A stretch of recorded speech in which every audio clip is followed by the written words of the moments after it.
ప్రతి నినాదం వెనక ఓ స్వార్థం ఉంటుంది అనడానికి, లేదా ఒక ఎయిమ్ ఆ నినాదాన్ని అడ్డుపెట్టి అనుకుంటారు అనడానికి సాక్ష్యం ఒకనాడు జన్ లోక్పాల్ బిల్లు కోసం పోరాడుతున్నాం అని చెప్పినటువంటి అరవింద్ కేజ్రీవాల్ ఆ జన్ లోక్పాల్ ఎక్కడ తీసుకొచ్చాడు? తనే అవినీతికి అలవాటు పడ్డాడు. ఫైనల్గా తనకి సంబంధించి అరెస్ట్ అయి జైల్లో ఉన్నా వదిలిపెట్టలేదు. ఆనాటి ఆ నినాదం తనకు ఉపయోగపడింది. అట్లాగే బెహన్ బేటీకి లడాయి హర్యానా ఎన్నికల్లో ఇప్పుడు పోటీకి పడుతున్నటువంటిది ఎవరైతే వినేష్ పొగట్టు, వీళ్ళ గొడవ ఏంటి? తన రాజకీయం కోసం దేశానికి వచ్చే ఓ పథకాన్ని నాశనం చేసుకొచ్చింది అమ్మాయి.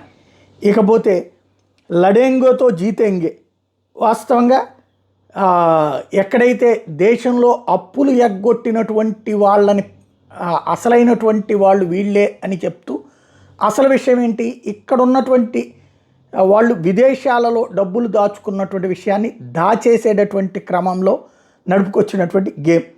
ఇకపోతే హమ్కో చాహియే ఆజాదీ, ఇదేంటి, మాకు స్వతంత్రం కావాలి. నీకు ఆ స్వతంత్రమే లేకపోతే నువ్వు ఆ నినాదం ఎట్లేస్తావు? ఆ స్వతంత్రం ఉంది కాబట్టి నినాదం ఇస్తున్నావు, కానీ ఆ స్వతంత్రాన్ని దేనికి వాడుతున్నావు? దేశ నాశనానికి వాడుతున్నావు, దేశ ద్రోహానికి వాడుతున్నావు. ఇది మరొక అంశం.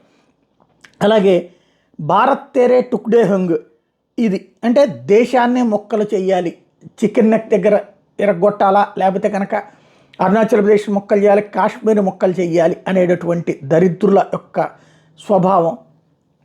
లేకపోతే తానాషీ నహీ చెలేగి, ఇది నిరసన చేయడానికి ఏ కారణం లేదు, కానీ మేము బుచ్చుకున్న పైకానికి న్యాయం చేయాలిగా, అందుకే నిరసన చేస్తున్నాం అన్నట్టు ఉన్నటువంటి పరిస్థితి. లేకపోతే ఇప్పుడు కులగణన చేయాలి అంటే మణిపూర్ లాంటి పరిస్థితులు దేశం అంతా సృష్టించాలి, అది వాళ్ళ క్లియర్ కట్ ఉద్దేశం. అట్లాగే ఖటాకట్, ఇది అంటే అకౌంట్లోకి డబ్బులు పడిపోతాయి అన్నటువంటిది. ఏ డబ్బులు పడ్డాయి? ఇక్కడ ఇంతకుముందు వచ్చిన చోట ఎక్కడి నుంచి డబ్బులు పడ్డాయి?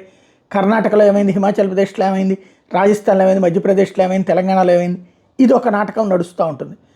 ఇవన్నీ ఓవరాల్గా చూస్తే భారతదేశంలో ఉన్న ప్రజల్ని నినాదాలతో మాయ చెయ్యొచ్చు అన్నది నిరూపిస్తున్నారు వీళ్ళంతా.